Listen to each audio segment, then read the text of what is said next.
Welcome to the Home Birth After Cesarean podcast. Due to the rate of unnecessary C-sections, the lack of support, and limited options for VBAC moms in the hospital, more and more women are choosing to have their VBAC babies at home. This podcast was created for women to share and listen to stories of home birth after cesarean. I'm your host, Rachel Garrett.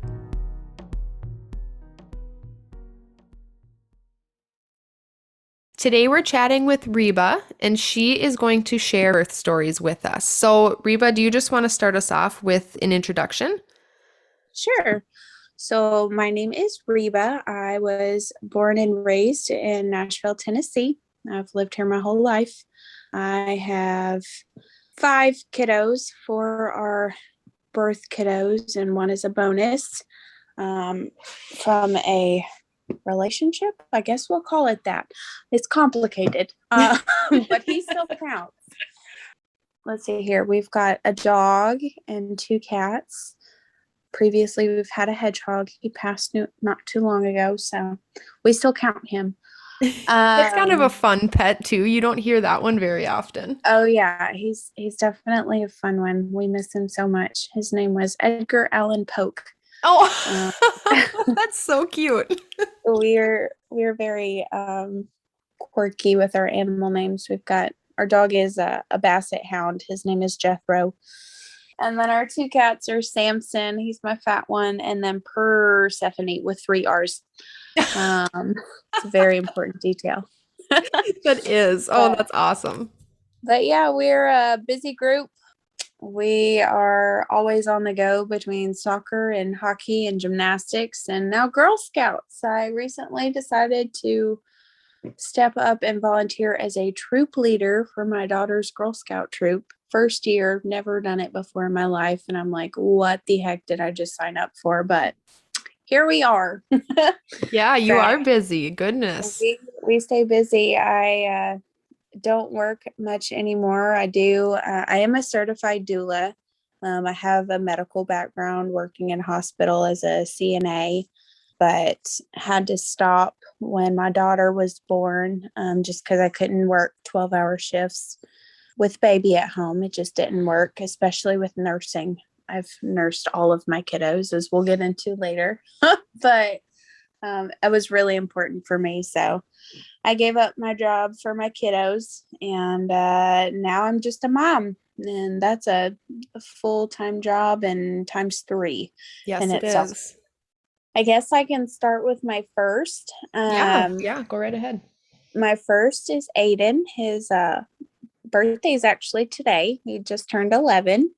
He was my first. I did have a loss before him. I had a stillbirth. I don't talk a lot about it, more just because there was so much trauma and I was young. I was really young, but I lost my first at 24 weeks. Unexplained stillbirth, no idea why. And I was, quite frankly, I was 16 when I got pregnant, 17 when I lost him. So I said that wrong. I was 15 when I got pregnant, 16 when I lost him. It was just after my birthday. And so I didn't really know a whole lot. And I just kind of blocked it all out. But when I had Aiden, I was 17 when I got pregnant, 18 when I had him. So I, was young, dumb, and stupid. I bought everything they sold me. Pretty much thought I did all the right things, went to all your standard OB appointments, and here I was pushing 40 weeks and they're talking, oh, you need to do an induction. Oh, you need to do an induction. Your baby's big and all these things. And, I'm 18 years old. What do I know? Who am I to question a doctor, right? So I was like, can we wait just a little bit? Like, that seems rushed. I wasn't ready. So they were like, we'll push you off just a little bit longer. We'll do NSTs, which is a non-stress test on the baby. And everything turned back fine. They were just worried that I was past my due date, and that wasn't okay. So I ended up scheduling an induction against my better judgment.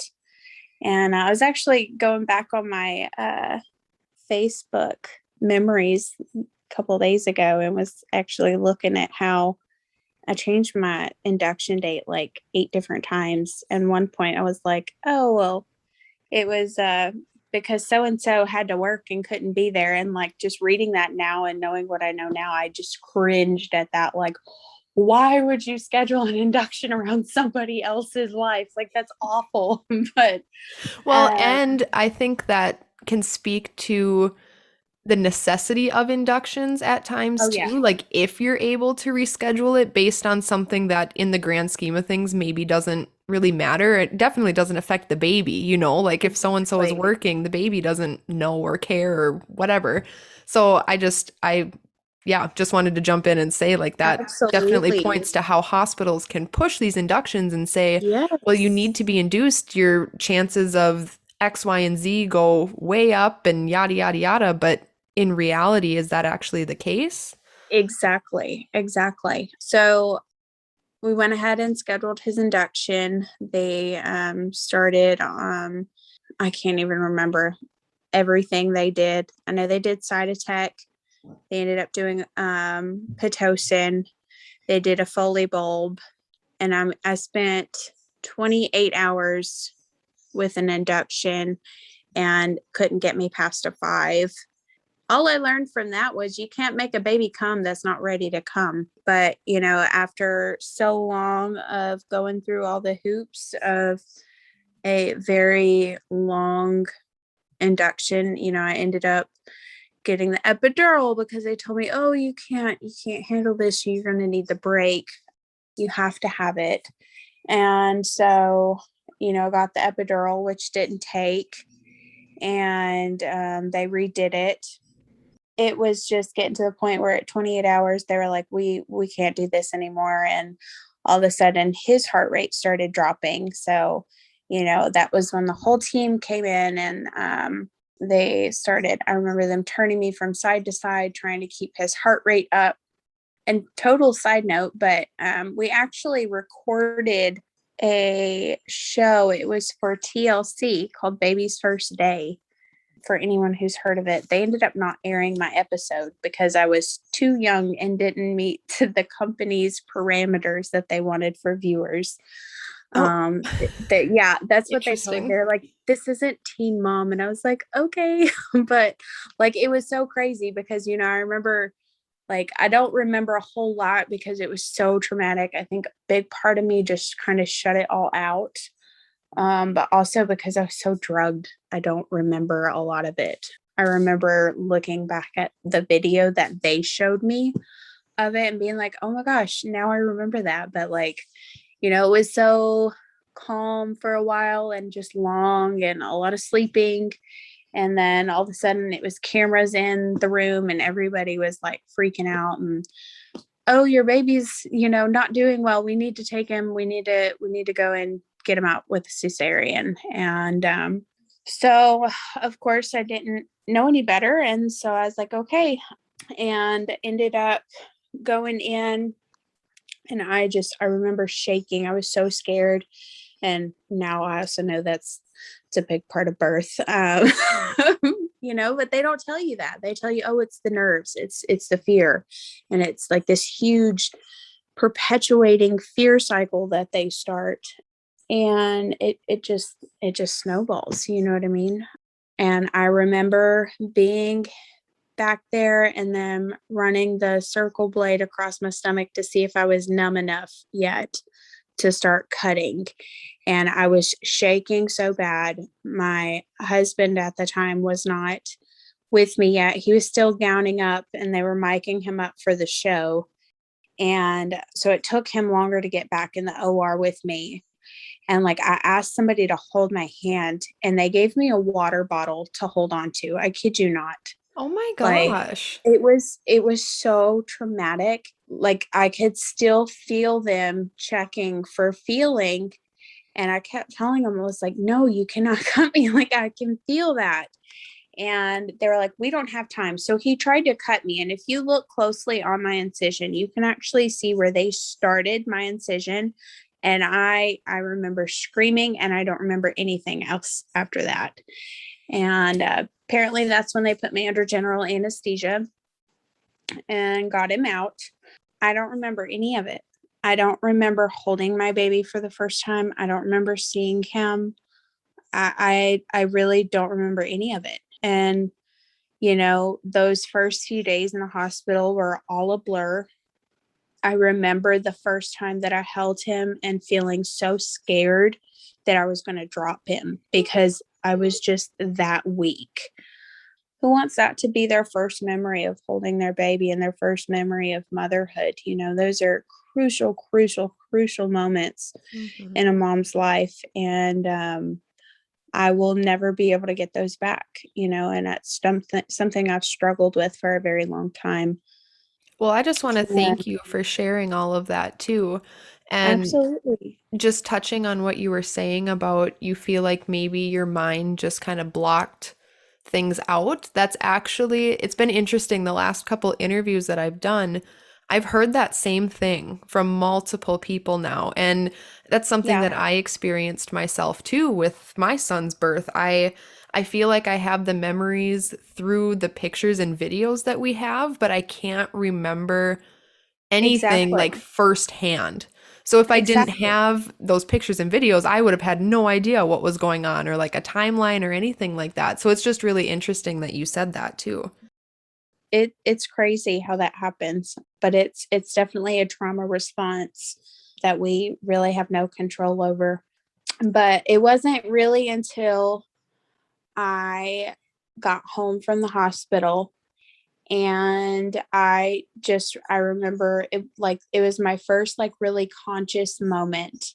I got home and I was sitting in a chair in my living room, just holding him in my lap. And it hit me like a ton of bricks. I just started bawling hysterically, like, I'm a mom. Like, and my grandmother and my husband came in and they're like all checking on me, like, are you okay? Are you okay? What's wrong? Are you hurting? Like, do you need your pain meds? And I was like, I have a baby. And like, I couldn't get anything else out. Like, I was just so overcome with emotion because here I have this baby in my lap and I couldn't even tell you what it was like. I don't remember. And it was really hard.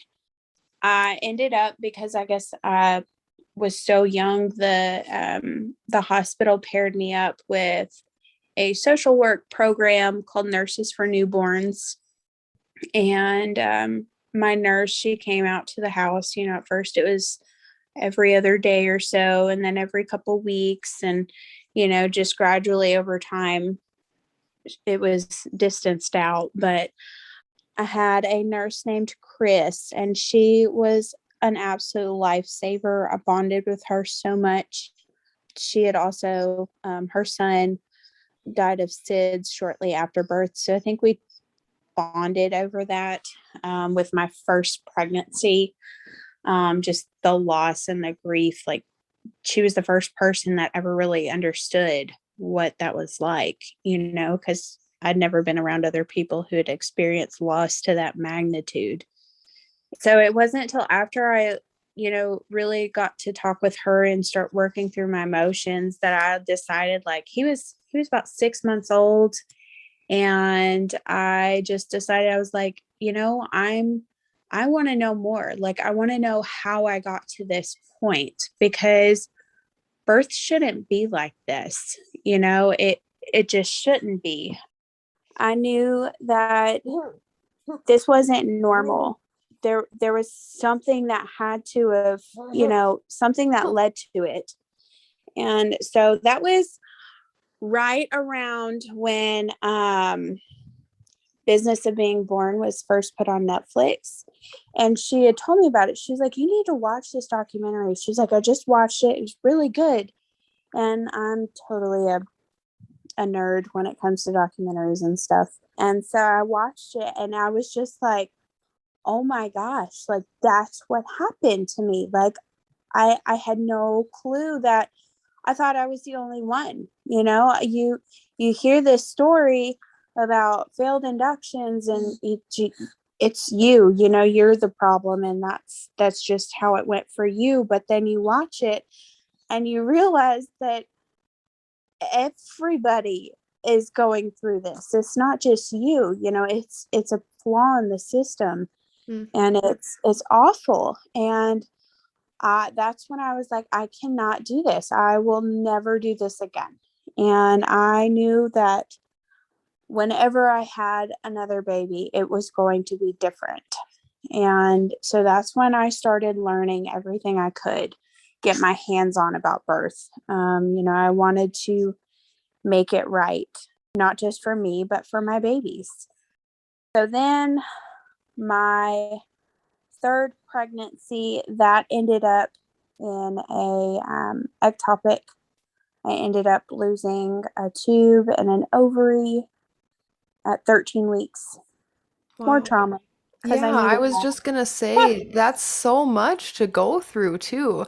And then to still just, we were kind of talking before we started recording, but just to be like where you are now with everything and having that full trust in your body after everything that you had gone through up until this point it's just incredible.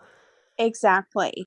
And it's definitely come full circle, and I'm so thankful that I've learned to find trust in my body again, because it's hard, it's hard. And I so remember being there in the first days after my first was born, and really struggling with that because I didn't trust my body. I didn't trust the system. I still don't trust the system, but I at least know now that my body was not the issue. I was not the issue.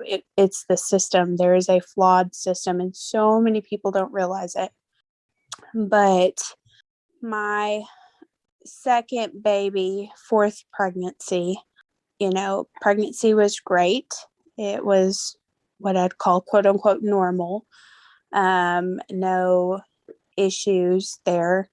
I advocated for myself strongly. I got a midwife instead of an OB this time around. And Was this one in the hospital setting too? So yes, I ended up going through a hospital setting because I was a VBAC. This was my first VBAC. So they would allow me, quote unquote, allow me to toe-lack. And like, even now, like, it's the most annoying word ever. And condescending.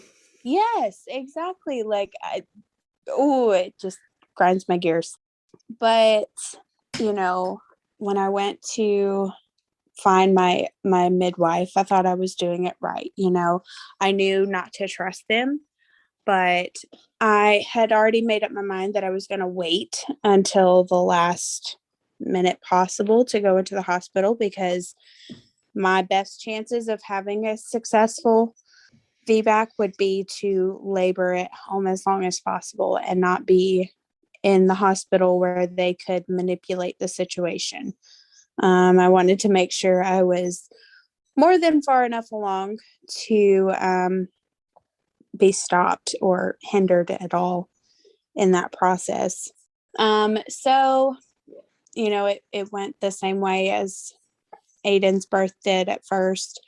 41 or 40 weeks came by and they're pushing me for an induction. I said, sorry, it's not going to happen. And, I'll consent to NSTs and whatever else you want to. I said, but unless you can show me definitive proof that he needs to be born right now, then it's not going to happen. It went back and forth and back and forth and back and forth. And she ended up coming spontaneously at 41 and 3. She came at 41 weeks and 3 days, went into labor at 41 and 2. It was actually Aiden's first day of kindergarten that I went into labor with her. Labor was new because, physiological labor is nothing like manipulated an induction labor. With Aiden's, I couldn't even tell you what an actual contraction felt like. I couldn't explain it. Like I said, I completely blocked that from my memory. I don't even remember it. So it was very new. Like, I didn't know what all to expect, but I just somehow knew when I was laboring at home that it was normal and it was okay. We were sitting at home, laying in bed, watching Netflix, just chilling. And I just kind of started recognizing that contractions were coming. And so I kind of ignored it and kept it to myself as like a secret because I didn't want to jinx it. You don't ever want to like tell somebody and then they'd be like, you don't know what you're talking about. But I was like, I don't know. It was kind of cool that it was just between me and my baby. And we were sitting there watching Netflix. I started trying to like time them in my head.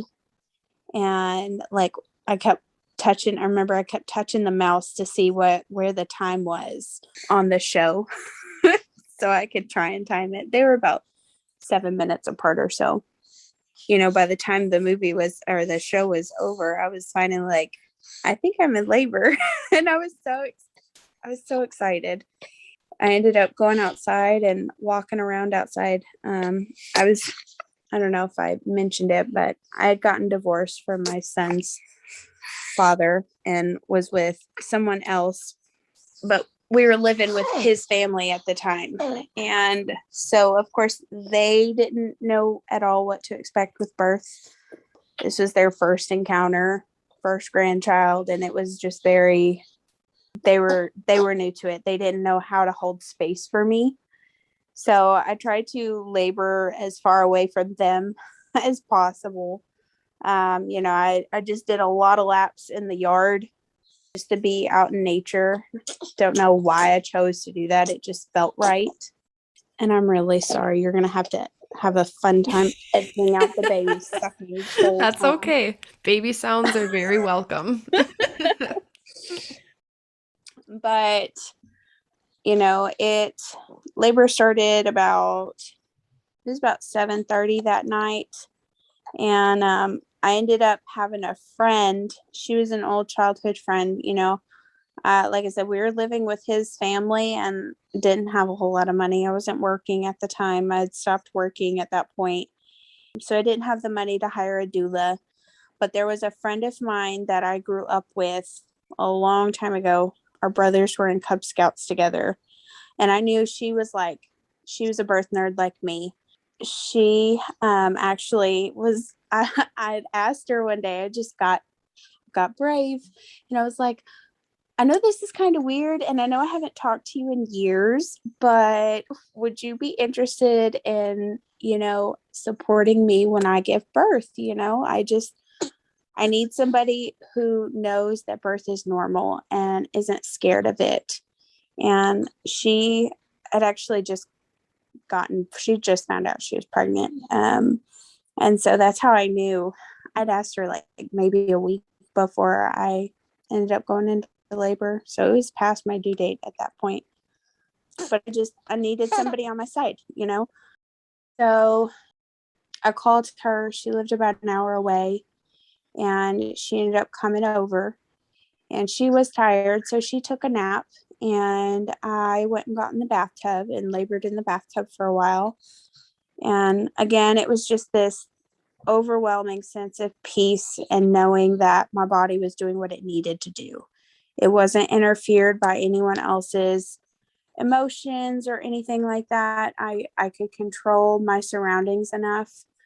I was quiet enough to where I don't think anyone else was very aware that I was in labor at that point, which was crazy because there were like 7 people living in that house at one time. It was nuts.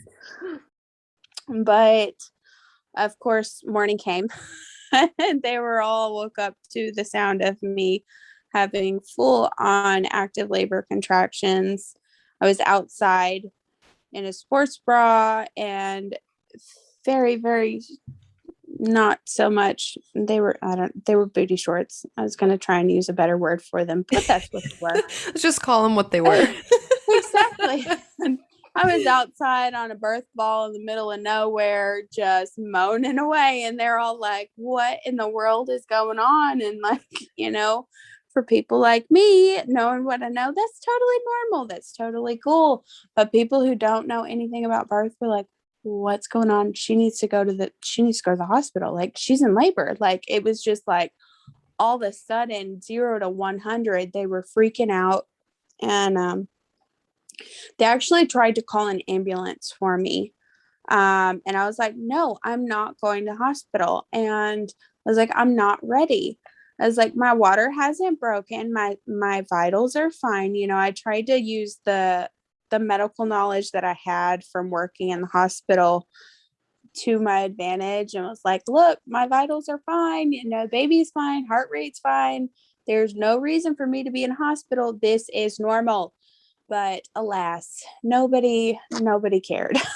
And so I told him, I told my boyfriend at the time, I was like, look, said, if it will give you peace of mind, I said, I will go to my midwife's office when it opens. I said, but I will not go to the hospital until I'm ready. I said, I won't. I said, I'm not ready to be there. She doesn't need to be there, and neither do I. So we waited, and we started heading out to the midwife's office. It was about 7:30.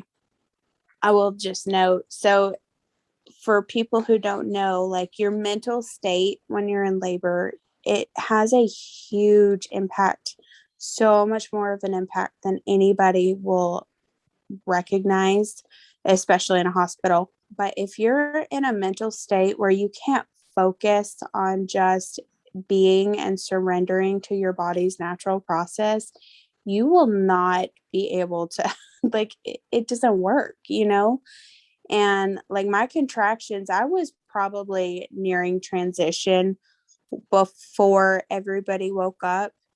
I was having maybe 3-minute long contractions, a minute and a half apart. And all of a sudden, when everybody started, trying to call an ambulance and questioning me and how far along I was, like, everything just stopped. Labor stopped. My contractions spaced back out again. And it was just my body's way of saying, hey, I feel threatened now. I'm going to stop doing what I need to do. And it was crazy. I'm so glad you brought that up, because I always tell moms too, if they're having a hospital birth, it's not uncommon for that to happen when you have to go through triage and get an IV and do all these things that they do to you, because it's your body's way of protecting your baby. Exactly. It's the same way as if a deer were having a baby out in the wild. If a predator comes up to that mom while she's in labor, she's going to stop birthing and go take her baby to safety and get to safety before she has a baby. She's not going to have a baby with a predator around. And it's the same way. At the end of the day, we are animals, whether or not we like to acknowledge that or agree with it, whatever your stance is on that argument. It does not change the fact that that's what we are. And it's just one of those animalistic, very primal instincts that we have no control over, and you can't control it. You can only surrender to it. And there's definitely something to be said for that. So at that point, 7:30, we were headed to my midwife's office, which was right across the street from the hospital. So I knew we would be close, but we were over there, and, she brought me in, and he's like, I remember her dad was so pissed at me, and he's sitting there with his arms crossed. Will you please tell her to go to the hospital now? And my midwife comes in, and she looks at me, and she looks at him. He's like, I'm sorry, sir, but I can't tell her that. He said, yes, she is in labor, but she is okay. Your baby is okay. And she's doing a hell of a job. And I was like, thank you so much. Finally, some validation. Yes, it was like my first taste of validation. I was like, I'm not crazy. So, the way you were laboring, it sounded like a dream when you were described as being outside on the ball. Yes, definitely it was. It was so dreamy. Like, if I could just like put it in a bottle, it was totally dreamy. It really was. And so, she was like, I'm perfectly fine with her laboring until she's ready to go to the hospital. There's no sense of fighting her on that. So I was like, thank you so much. And so we ended up, I let him go and drive over to the hospital, and we just parked in the parking garage, and I started walking around, and I was just kind of working through my contractions. And as we were pulling into the parking garage, we hit a speed bump. All of a sudden, I feel this pop, and my water just started gushing. I felt so bad because I was in my friend's car and my water broke all over her back seat. And I was like, I'm so sorry. But like, whenever my water broke, I felt her engage, and like I could literally feel her body just slide into position in my pelvis. And I was like, it's time to go. And so we started walking into labor and delivery. I mean, there's water leaking all down my legs and everything. And they keep asking me to get a wheelchair. And I was like, no, I'm walking. It was so funny. But I was so adamant about walking and not sitting in a wheelchair. I was not going to succumb to their system because I am stubborn. Well, and it's not like you hadn't been walking around up until that point anyway. Exactly. And so after we got there, it was really fast. It was 12 minutes actually from the time that I was admitted on my timestamp on my admission papers to the time that she was born. And I've come to find, after now having 3 VBACs, I now know that that's pretty much how my body gives birth. I labor hard and long, usually go past 8. And once I hit transition and my water breaks, I usually got about 10 minutes to have a few pushes and babies in my arms. And it's been consistent every time since with all of my VBACs, which is pretty cool, I think, just to be able to recognize that. Yeah, definitely. And shows like how your own body has its own rhythm and its own pattern.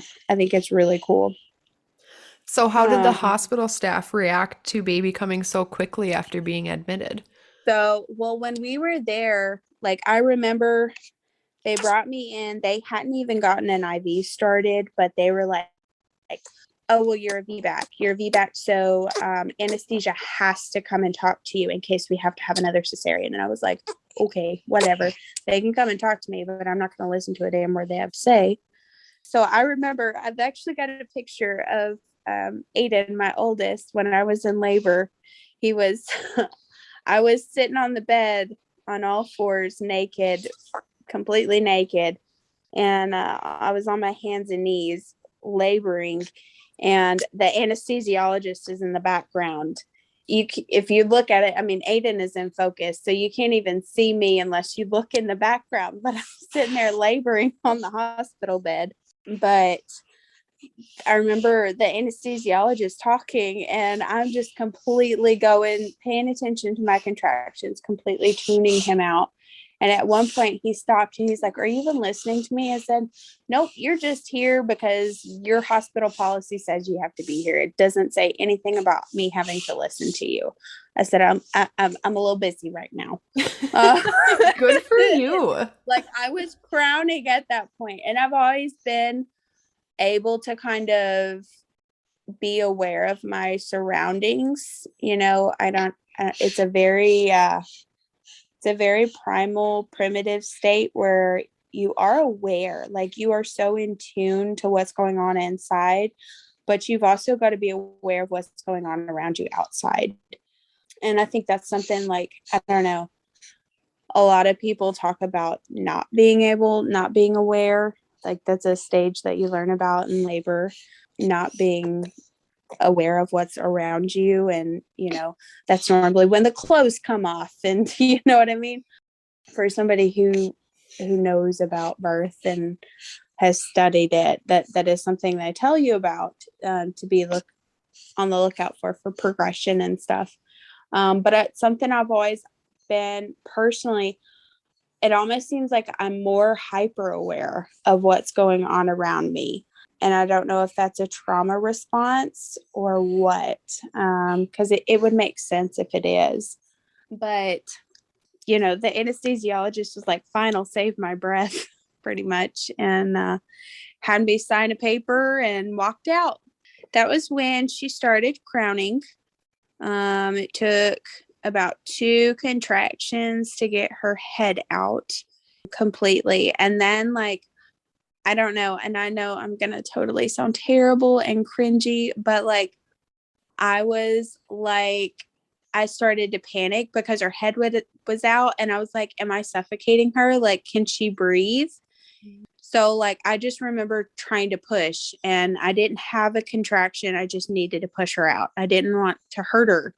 And, now I also know that it happens. That's a normal response to have. And I've seen so many moms in my mom groups and birth groups that ask that question, but you can wait. It's okay. You're not hurting your baby. They're getting all the oxygen they need from their umbilical cord.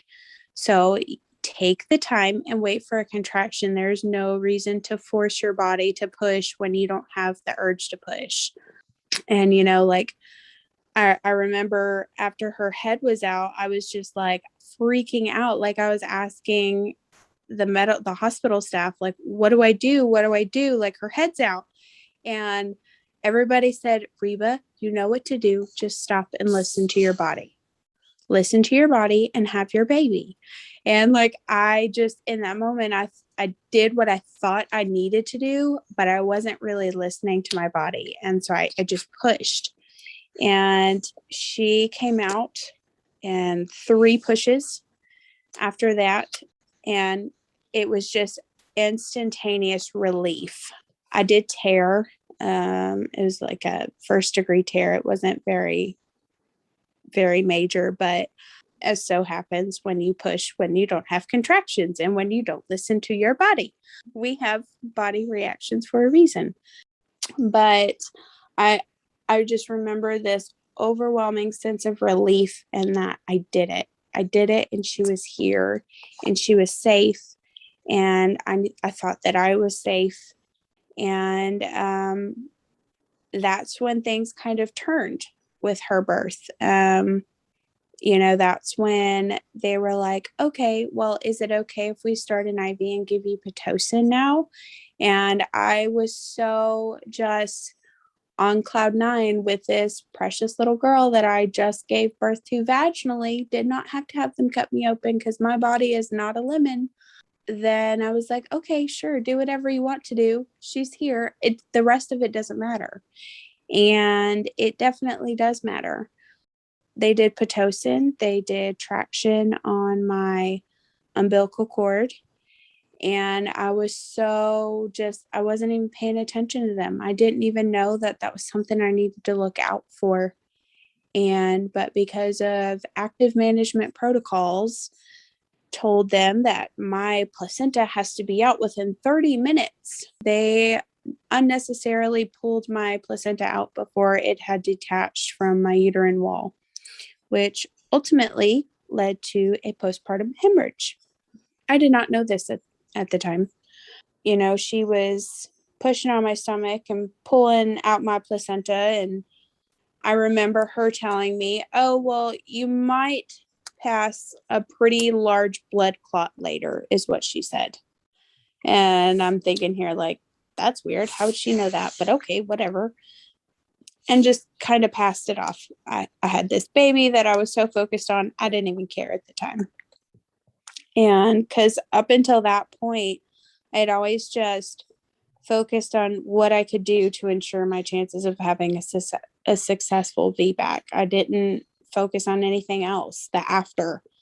It was just how to get that baby out of my vagina. So the next morning, everything was fine. I had normal after birth. But then the next morning they came. It was 4:00. I woke up in the morning, and they had come in and taken her to the nursery without waking me, without telling me. And I just remember waking up and she was gone, and I panicked. I jumped out of bed and I flung around that corner to the nurse's station so fast. And as soon as I rounded the corner, I felt just a sudden drop in my underwear. And I was like, what the heck was that? Like, I knew it had weight to it, but I was so focused on finding her first that I didn't even think about it. I got to the nursery and that's where I found her. And I went off because I was so mad that they took her from me without telling me. And as soon as I got her, that's when I started getting really lightheaded. And I had casually told the nurse, I said, I think I passed that blood clot that you were telling me about. And she's like, well, go to the bathroom. And if it's bigger than a fist, then call me in there. And I said, okay. So, and I mean, I have small fists, but still that's pretty big, right? And so I went to the bathroom, and when I tell you this thing was like half the size of my baby, it was half the size of my baby. It was absolutely massive. And it was because it was still stuck on my uterine wall and was just accumulating blood. I mean, I was just gushing blood at that point. So instantly they put me in Trendelenburg and give me more Pitocin and did fundal massage and stopped it. But it was super scary. You know what I mean? Like, once again, I naively trusted the system to care for me. And here I am again. Even after I had a vaginal birth, there were still complications afterwards because of their quote unquote protocols that are in place to supposedly keep me safe. Mm-hmm. And I was just like, why is this happening? It can't, how is this happening again? And then on top of their protocols and everything that they did to you, then taking your baby out of your room in the middle of the night without saying anything. I mean, that's traumatic for any mother, regardless of the situation or the circumstances. That is horrible. It was truly terrifying. It was so terrifying. And like, after I found her, like, I couldn't even focus on that because I was so lightheaded, because it just all hit all at once. And I couldn't even process that. Like, there was no way. It was like your body just chooses to focus on one thing just to get you through that moment. And I mean, I was so upset by them taking her. And then I knew that she was safe and that my body could move on to the next thing. As terrible as that sounds, but that's how they get away with it. Like, mm-hmm. that's how they get away with it. And that's so sad to think about. So then after her, I ended up pregnant with my number 4. Well, he's my third live birth. We call him number 4 because he came after I met my current boyfriend and his son. He's got an 8-year-old. So our numbers are weird. So you said he's 8 now and your oldest is 11? He's 8 now. Yes, he just turned 11 today. And okay. Kinsey, who is my second live birth, she just turned 5 in August. So when I got pregnant with, we'll say, my third, I decided that I was going to join the radical group of freebirthers. And I had no idea what that was at first. I don't even remember how I ended up in a group. I knew that something had to be different and it needed to be big different. Once again, I was poor. I'm still poor, for the record. I didn't have the money for a home birth with a midwife. My insurance wouldn't cover it because I'm a VBAC. And like, so many obstacles, like they tell you can't anyways, you have to do this and you have to do that. And we can't cover you if you go past 42 weeks. And I'm like, but I always go late. Like, I'm not going to put out thousands of dollars for a midwife, knowing there is a very high chance that she's not going to be able to legally attend my birth because of my due date. And because baby decides to come 2 weeks late, like I can't fathom that. And I think in the long run, it would just add more pressure to me that I would not go into labor spontaneously. I just wouldn't do it. And I will say, like, Kenzie's birth, so she was my second birth, first VBAC in the hospital. Hers was my first, like, really my only truly spontaneous labor that, like, came without me doing anything to bring it on. Now, no, she wasn't induced. Like, none of mine, well, Aiden was my only that was, like, medically induced, but as I'll talk about later, I kind of egged my others on, so to speak. So with Briar, the plan was for me to go to standard prenatal care throughout pregnancy, just for that peace of mind that I told myself that I needed. Didn't really need it, but I wanted to make sure I wasn't going to just go guns blazing, balls to the wall. I'm a radical free birther now, the ones that you hear about on the radio and stuff, and how they're killing their babies because they're being reckless. And, like, that's not what it is at all. Like, it's just not. It's not as taboo as society likes to make it out to be.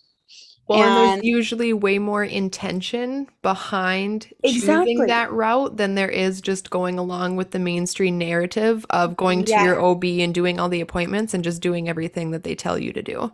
Exactly. Like, there is so much, and intention is the word that I needed. I'm terrible with words, but intention is definitely the word that I would use to describe it, because it is a very intentional decision. You're not just making a fly by the seat, I think I'm going to have my baby at home and not go to the hospital, but there's so many hours of prepping. There's so much that goes into making that decision. It's not something that's taken lightly, but I knew that for me, that was going to be my safest option. I had trusted the system twice, and both times they had failed me.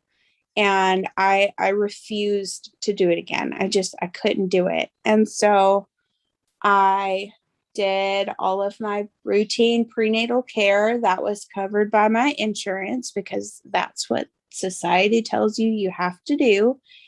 And so I'm assuming they didn't know that you were planning to free birth. No, they did not. They did not. And they did not like me after that. And what's funny is, so after Kenzie was born, that's when I got my certification as a doula.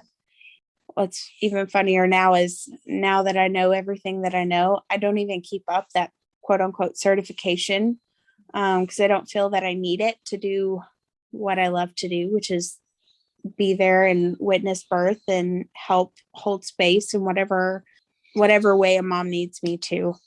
But I actually ended up, I had attended a friend of mine's birth at Baby and Company as her doula, and I was like 36 weeks pregnant, and it was funny, but it was cool to see how they do birth. But it was also, when you've been through the system as many times as I have, you kind of start to learn the sleight of hand tricks that they do. It's sad, because you see all these moms who choose that because it's a boutique, salon center type thing, and not a standard, eggshell white tile floor hospital. It's pretty and it's relaxing, and that's why moms choose it. And has nothing to do with if it's safer or if it's better. It's strictly because it's prettier. And when all of that is stripped away at the end of the day, like, that does not matter. It helps, yes, but it doesn't matter.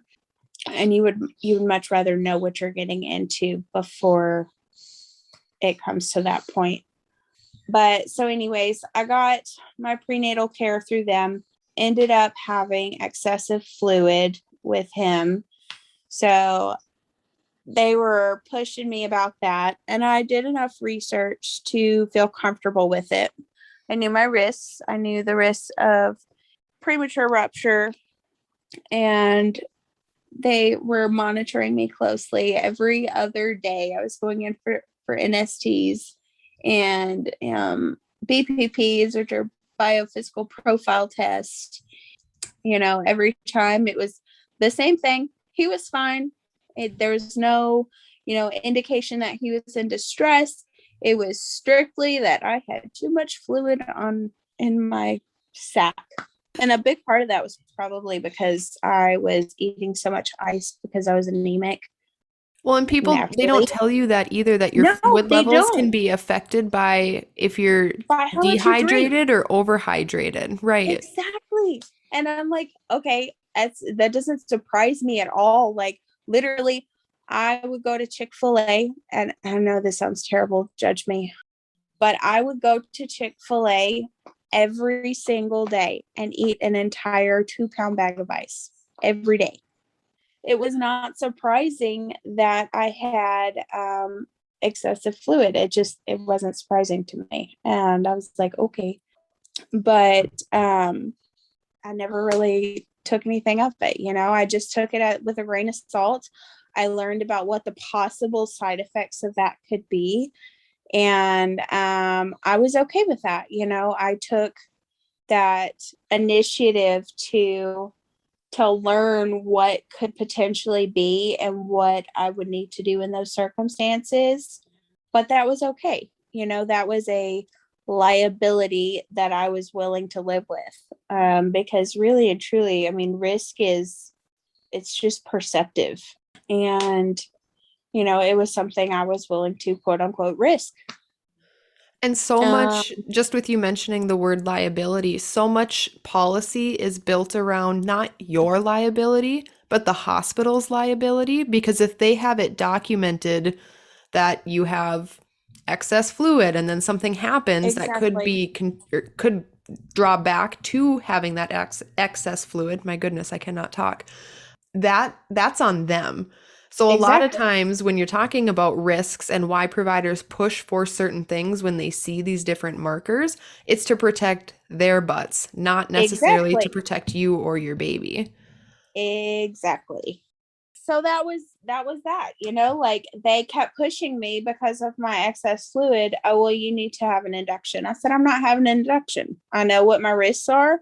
I know that my risks for having complications of a failed induction greatly outnumber my risks associated with having a vaginal birth with excess fluids. Like it's not, no, you're not going to scare me into having another induction. And we went back and forth and back and forth and back and forth. And they ended up at 41 weeks scheduling me for an induction that I did not consent to. Didn't even know they did it until he was born. So I had an appointment on 41 and 1, and I went into labor with him on 41 and 2. I mean, I just left the office and I told him like explicitly, like I was stupid enough to consent to a stretch and sweep, and my OB was so aggressive with it. Like I felt like he was intentionally trying to break my waters. Like he was that forceful. And I mean, mind you, this was my third baby at that point. I've had many cervical checks, and none have ever been that aggressive. And it was like he was intentionally trying to break my water. And that pissed me off. I was so mad and I was so angry that he would do that. And I stormed out because he spent about an hour before he did that during the consultation part of our appointment, just trying to talk me into having an induction. I was like, no, it's not going to happen. Like, how do you not understand that no means no? Mm-hmm. Like, it pissed me off even more that he thought that that was acceptable and that he was going to be able to talk me into it. Like, And then when he it's couldn't talk consent. you into it to Yes, try to that's force when it to he happen. decided to force it. And I mean, that's when we have people coming in, like other moms talking about being raped. And that's a strong word, strong word. But like when they talk about being raped by their providers, I can see that. That's not the word I use, but I can see how a woman would walk away and feel like that. Because it was awful. It was truly awful. But I just knew that it just even more cemented in my foundation that I was not going to have this baby in a hospital. Certainly was not going to trust him to deliver my baby. At that point, the next day, I was just so done with being pregnant. I was 41 and 2. And as much as it's even crazier because it was on my birthday and I did not want to have him on my birthday. My birthday is December 9th, and I felt like that would be the worst way to put a baby on, to have his birthday on his mom's birthday. But it was so overwhelming. I was so done being pregnant. I could not do it anymore. I just had to get this baby out. And so that's when I took a shower, got out, and was nipple stimulating, bouncing on my ball, and I was able to get contractions started. And I just kept it up until they didn't stop anymore. And what do you know? Here comes labor. And it was awesome. I was like, yes, we're here. I've accomplished this. I was so excited. I did say, so I had rented a birth pool from another doula that I had gotten certified with. So I started filling that up and was so excited and pumped and was like, this is going to be awesome. This was my first home birth and everything I had been hoping for. And yeah, my fiance was ridiculous. And he thought it would be a great idea to fill up my tub, connecting the hose to my shower head. And when he did that, he did not connect it correctly. And so it leaked all over the bathroom, all the way to the bedroom that I had the pool in. And so he flooded my bathroom. And there went all of my clean towels that I just washed and sanitized to have for the birth. And I was like, are you kidding me? And like the way our laundry room's set up, we don't have access to our dryer. So you have to go to the laundromat to dry it. And I was like, I'm in labor and now you have to go to the laundromat because we have no towels. I was furious.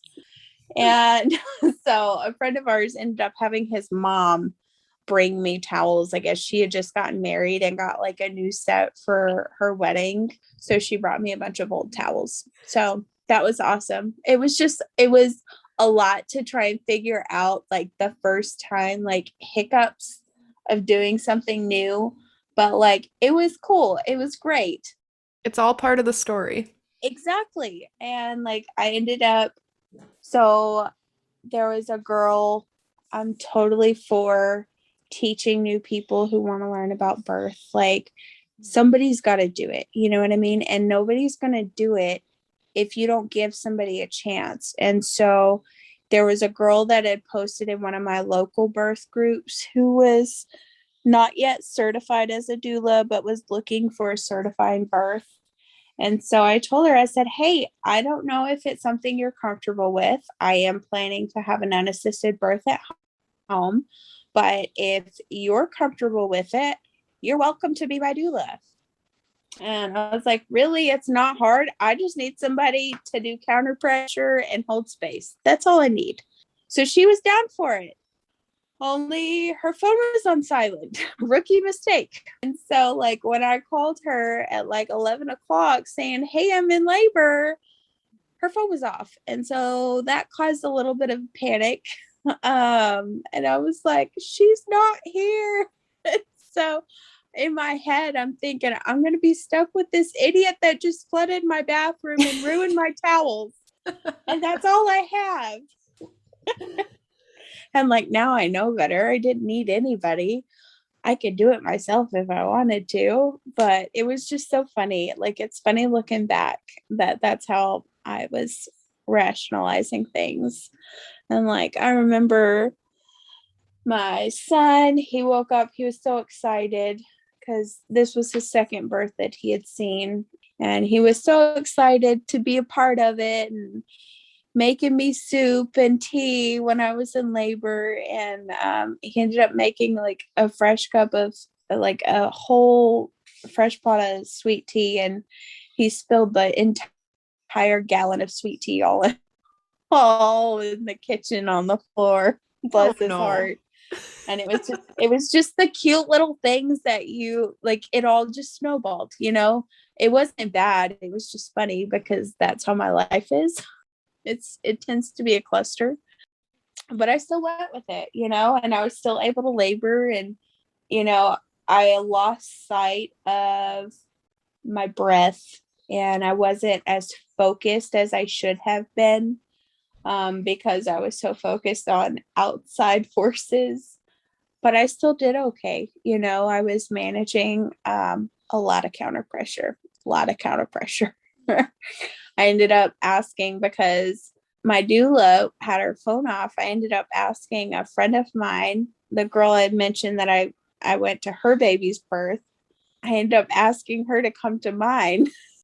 Hindsight, she had a newborn. That was not a smart idea. Yeah, she could be there, but she had a baby in tow.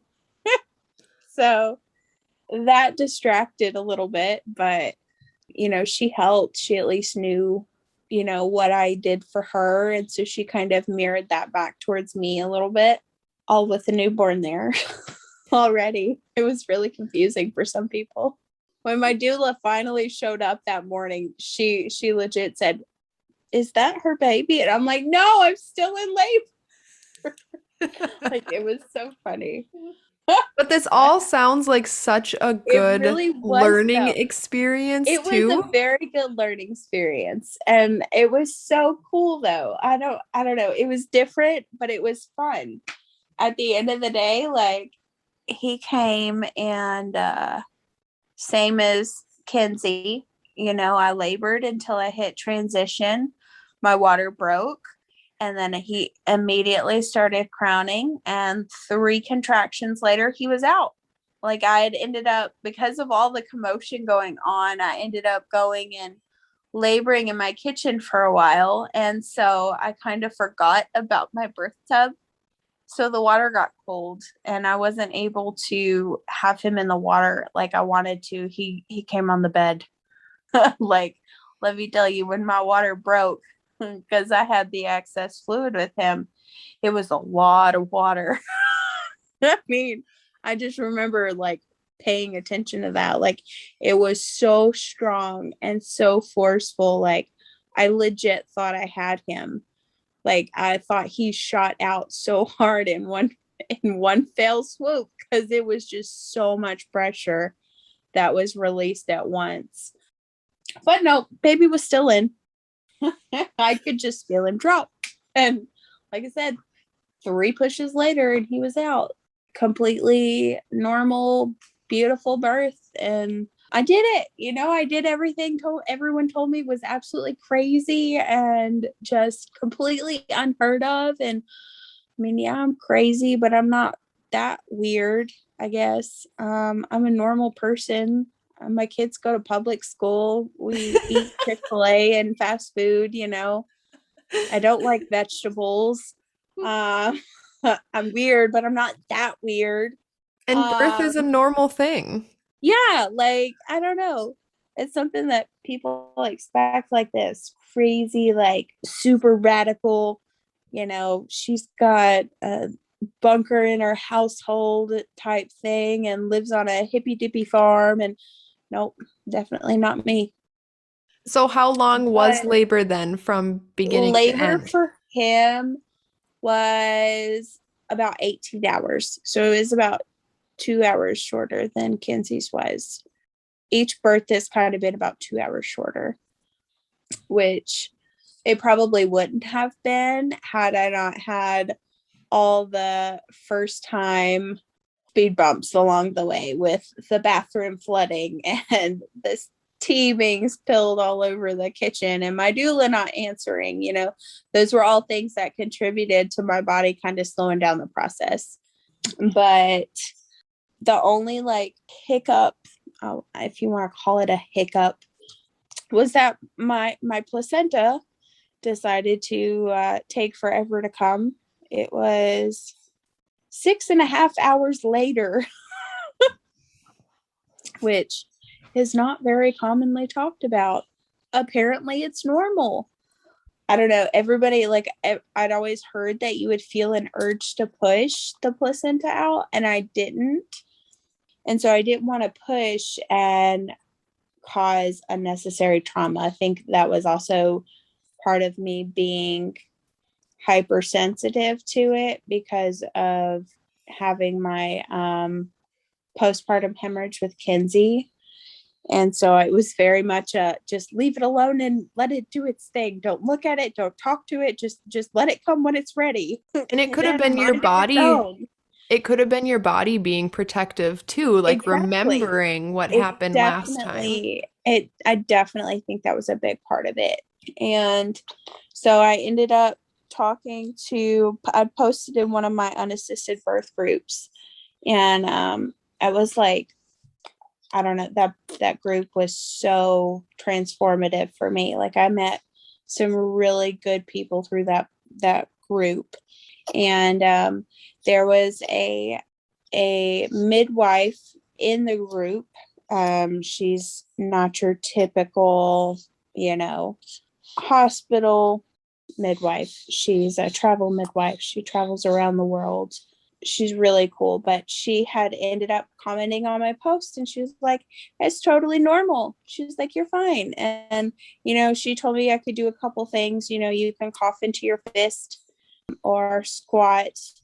And she, it wasn't until she messaged me and she was like, hey, are you afraid of birthing your placenta? And I was like, no.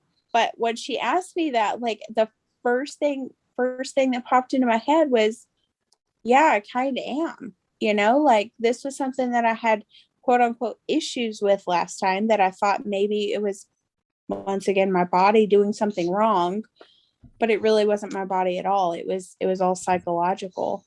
And so she's like, you just need to go take a shower. She said, zone out for a little bit. Thank your body for the work it's done. Thank your placenta for the work it's done, and let it go. And it sounded so cheesy to me, but that's seriously what I needed to do. And so I did. I took her advice for what it was. And as I'm sitting there rolling my eyes with the biggest eye roll, like, oh my God, am I really doing this right now in my shower? But I'm thanking my placenta for the work it's done, and okay, you can go now. And I mean, it was instantly like my body was like, okay. And so I coughed and it fell out on the floor, and I'm like, well, there we have it, folks. It's done. Wow. So I remember calling my son in, and he was so fascinated, my oldest. He was so fascinated that there was a placenta in my bathroom. He came in and we looked at it together and inspected it. We talked about how it needed to be complete, and how you look for any missing pieces and why that's important, and kind of made a little science lesson for him. And I still have my placenta still in my fridge today. Well, not my fridge, my freezer. I just can't part with it. I don't know what to do with it. We ended up planting my son's. We talked about encapsulating, but we ended up planting it under a tree. See, I want to plant it, but I also live in a rental, and so I don't know. I haven't pulled myself on the trigger. I need to ask my heard some people doing it in like a potted plant, a big potted plant, because then you can take it with you. That's a good idea. I'm going to look into that. Thank you for that. Yeah. Because now I have 2. So you need 2 potted plants. Exactly.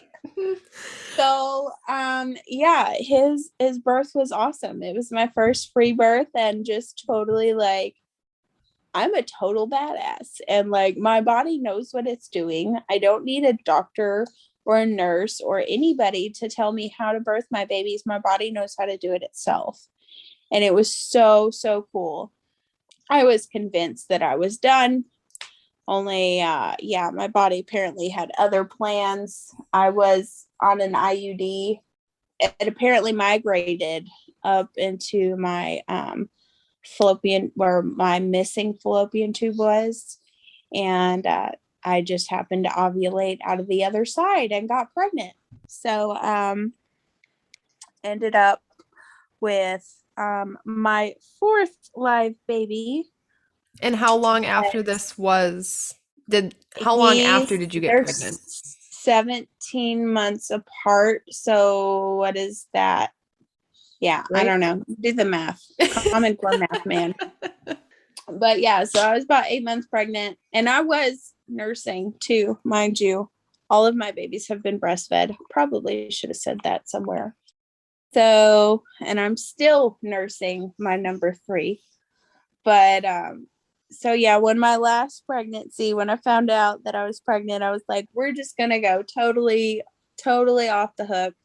I forego all prenatal care, never once saw a doctor or a midwife, and didn't know what I was having. This was my first surprise, which was fun and exciting. Like, my intuition, I knew it was a boy because I always have boys, except for my one wild card, which is a girl. But I knew he was a boy from the get-go. I just had that gut feeling. But I mean, a couple of times I would check my like vitals and stuff, or measure my belly, but for the most part, I didn't really feel the need to. It was something that was for the first time in my life, I just wanted to trust my body fully, and know that if something was wrong, my body would let me know. I'm very in tune with my body after going through my births and the way that I have. I know if something's wrong, and I know when I need to pay attention to it. And how did that feel compared to doing like the mainstream route, or even when you were seeing the midwives at the birth center? It was completely night and day. Like, it was such a relief. Like, this last pregnancy and birth was truly what I needed. Like, it was so healing. As cheesy as that sounds, it really was. Like, being able to just trust my body on a level that I've never even imagined, that society tells you can't do. Society tells you can't trust your body, that you won't know if stuff happens, but you don't know. Like, no, you do know. That's just it. Like, you're gonna know. And if you just stop and listen and pay attention to what your body's telling you and all the signs that it's putting out, like, it's your body communicating with you. You just have to stop and focus on it. Like, you can tell a difference. And, it goes back to what you said, like with the intention of accepting that. It's very intentional. And I mean, that's the best way I can describe it. I just knew that he was okay and I was okay, and what needed to be done was being done. It was hard because, like, family members who knew my past and stuff, they would kind of get in my ear a little bit about it. And were like, well, what if this goes wrong and this goes wrong? And I'm like, nothing went wrong until somebody intervened with it. Really and truly, let's be honest here and call it what it was.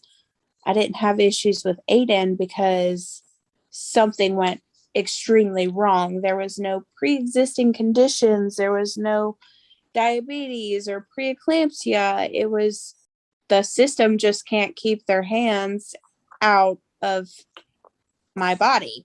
Mm-hmm. It's literally what it came down to. Had they not interfered the way it would have, it would have never gone that way. So it was, just learning to ignore the outside voices I didn't announce my pregnancy. If you didn't see me within those 9 months, you had no idea I was pregnant. It was very hush hush because I just didn't need it, you know? I didn't need other people's opinions on it. And that was okay. But that time around, I did hire my friend who ended up letting me use her birth tub the last time. I was like, I'll go ahead and hire you. What the heck not? Because I didn't want to hire the same girl that attended my first birth just because I was afraid the trauma of her not having her phone on was going to resurface. And so I figured it would just be better to go a completely different route this time. I loved her so much. She was so sweet and so genuine, but I just felt like for my own mentality, I needed to just go a different route this time. But everything was fine. I kept telling myself that I had to wait because here we are nearing the end of the school year. My daughter had a thing for like a end of the year spring show for gymnastics where she had like an award ceremony.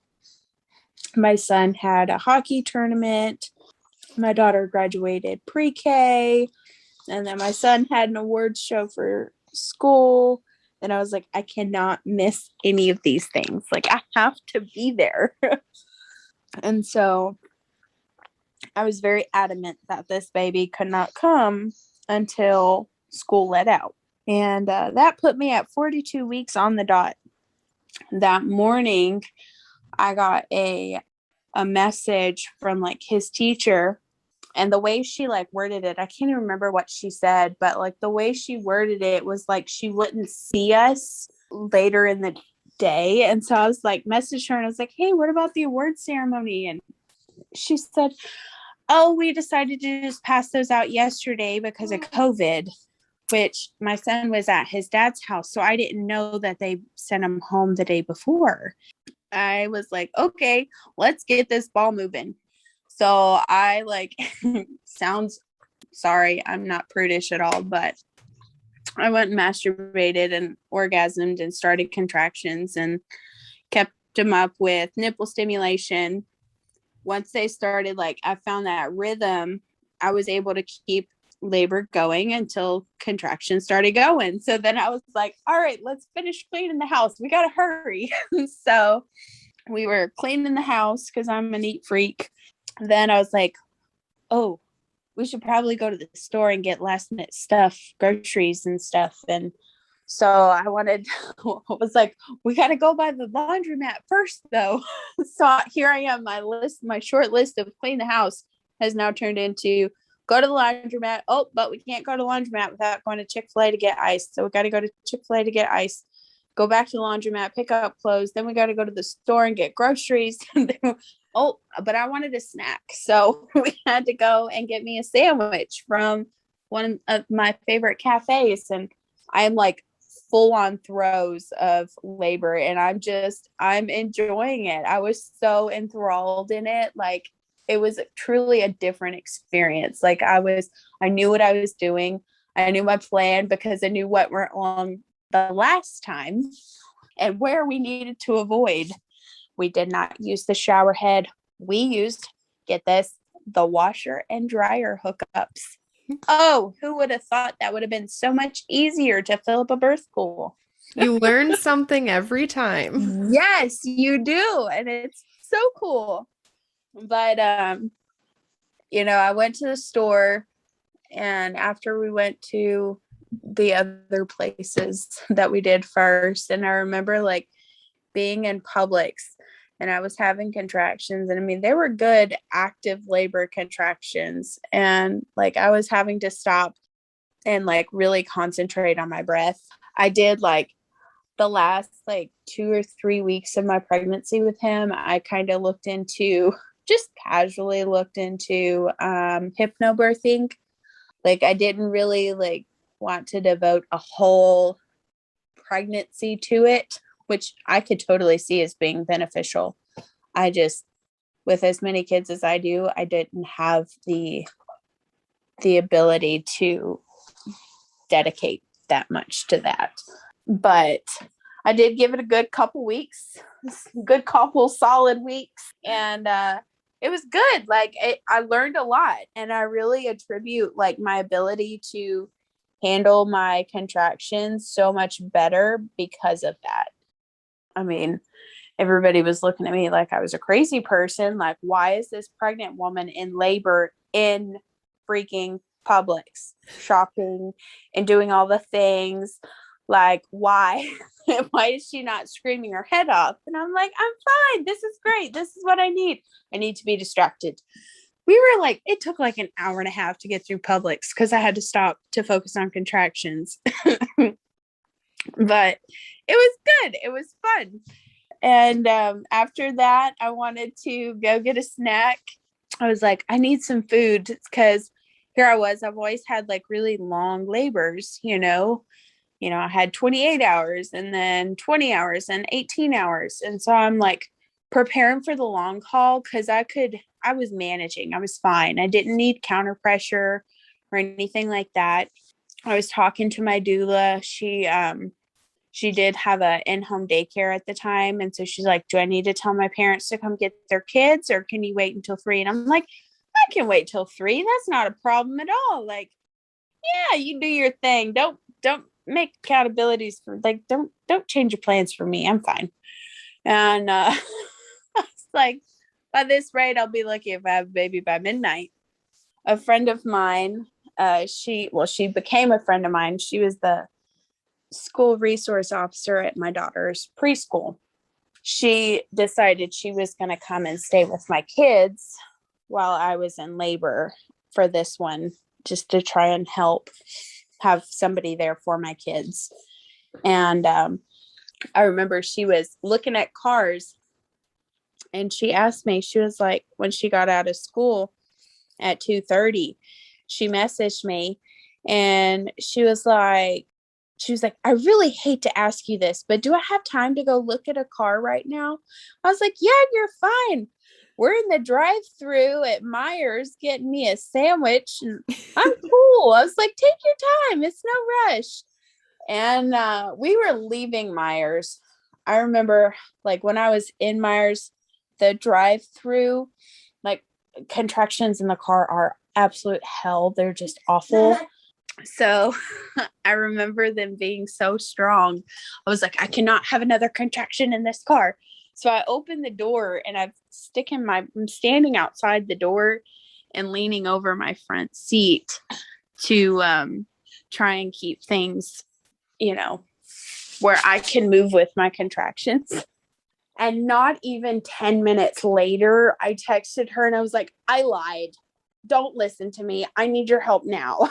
So she was like, okay, I'll be right there. And so she was there in like 15 minutes. And at that point, it was right at 3:00. And so I knew my doula wasn't going to be far. She lives about 20 or 30 minutes away from me. So she was on her way at 3. And when my friend got here, that's when I was like really starting to need counter pressure.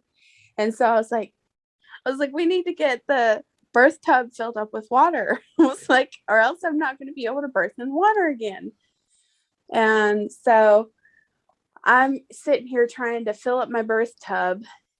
My daughter, who was 4 at the time, was just so excited and trying to help me. So I told her, she was like filling up bowls. I'm going to tell you bowls. I mean like cereal bowls of hot water and carrying it over to the birth pool just so she felt like she had something to do and she had a purpose. And it was the sweetest thing ever. And so my friend got there, and, she obviously she's a cop. So she didn't really know what to expect. She doesn't have kids herself. So she was just like, what do you need me to do? And I was like, just hold Briar. Like, keep him out of the water, please. Like, I could talk and give direction and stuff, but I could really tell like things were starting to transition. And then I was mid contraction, and my doula finally showed up. It was about 3:40 when she got to my house. I was mid-contraction. She just kind of came in and set her stuff down. And as soon as that contraction ended, she was like, "Hey, how you doing?" I was like, "I'm good. I'm really good." She's like, "Well, where are we at? Has your water broken yet?" And I was like, "No, not yet." I said, "But just so you know, whenever it does eventually break, usually got about 10 minutes before I got a baby in my arms. So you can kind of judge what's going on." She's like, "Have you checked yourself?" I said, "No, didn't feel the need to." And she was like, "Okay, that's cool." Well, next contraction I get, my water breaks. And I was like, "Okay, here we go. Let's do this." And like all of a sudden, like I felt my water break. And I mean, if you look at my pictures, my birth tub was not filled up at all. Like we had just started trying to get it filled and I ran out of hot water. So we were filling it up with water from the stove and we just couldn't get it boiling fast enough because the pot was so big. But as soon as my next contraction hit, I could feel him engage and he started crowning, which was really exciting. And it was like the first time that I really like wasn't afraid to feel it, I guess. Like I didn't shut it out. I don't know how you'd word that, but I actually physically reached my hand down to feel his head, which was so cool. Definitely recommend it. It took me a while to like work the nerve up to do that. I don't know why I thought it would scare me, but it actually like helped being able to physically feel him, like tactile with my hands versus just feeling him internally. But I felt his head come out. It came out in 2 pushes, and I wasn't even like pushing at that point. I wanted to rely on the ejection reflex, which was so cool. So cool. So I felt his head come out and waited for my next contraction. Like at that point, like I can feel his body, like he was more aggressive when he was turning. Like if you learn about birth or whatever, you know, when baby first descends after their head comes out, they have to turn to get their shoulders in an optimal position to fit through the pelvis. And I could feel him like jerking his body into position. It was the craziest thing. Like I felt it with my other babies, but it was not near as strong and aggressive as it was with him. And like I could feel, I just knew that he was going to end up coming out with a nuchal hand because I could feel it. I could feel his hand right up by like trying to come out. But luckily it stayed put. I guess it slid down as he was coming out. But I caught him. He was my first one that I caught. I've always had someone else catch the baby because I was always afraid. Going back to like my first, I was afraid of holding them the first time. Like, you know, with Aiden, I was so struck by the fear of not being able to hold my baby that I was afraid to do that with my others. And so that was always a right that I had relinquished, not something that I was really even consciously aware that I did. But looking back, I definitely did it. I was just afraid. But this was the first time that I caught him. He came out in the water. He was absolutely beautiful. And it was so magical. Like it was the best birth experience that I could ever ask for. Like it gives me all the feels and the happy feels inside when I talk about it. It was truly, truly magical. Like it is so possible to have a truly transformative birth. And had you told me that I would have a birth like Lennox's when I was carrying Aiden, I never in my wildest dreams would have thought that was possible. Ever. Like I never could have imagined that for myself. But it was truly transcending. Yeah, just Like your I, overall journey has been so incredible to listen to, just from where everything started all those years ago to this birth that was only, you said 4 months ago? yeah, 4 months ago, he turned 4 months on the 25th. And I mean, he's amazing. That birth was everything. I ended up rocking my placenta. It came out about 40 minutes after he was born. I wasn't scared. I wasn't worried about it. Never had any hemorrhages, never even had to take an ibuprofen. Like, it was just truly blissful, and it's so empowering. It's healing and it's empowering, and that's really why I chose to do this, is because I can talk birth all day long. Like, I have had pretty much every step, from truly traumatic to the magnificent blissful home birth that we all envision, and it's totally possible. Even when the medical industry tells you that it's not possible, it's so possible. And it might seem radical to some, but it's really not that far out there, as many people make it out to be. Would you And say so, that this birth has changed you in other ways too? Like just beyond believing in your body and absolutely. having that empowerment, but even as a mother? Absolutely, it has, and I think it stems back ultimately from having that regained sense of trust in my body, and just our bodies in general. We've traveled so far away from being able to just trust in our bodies and know that if something is wrong, it will let us know. And that's when you react. You don't need to do prophylaxis and everything else. And I tell my kids this all the time. If you're eating healthy, you're drinking water, and you get enough sunlight and enough sleep, your body will do the rest. Yeah. It's not a science thing.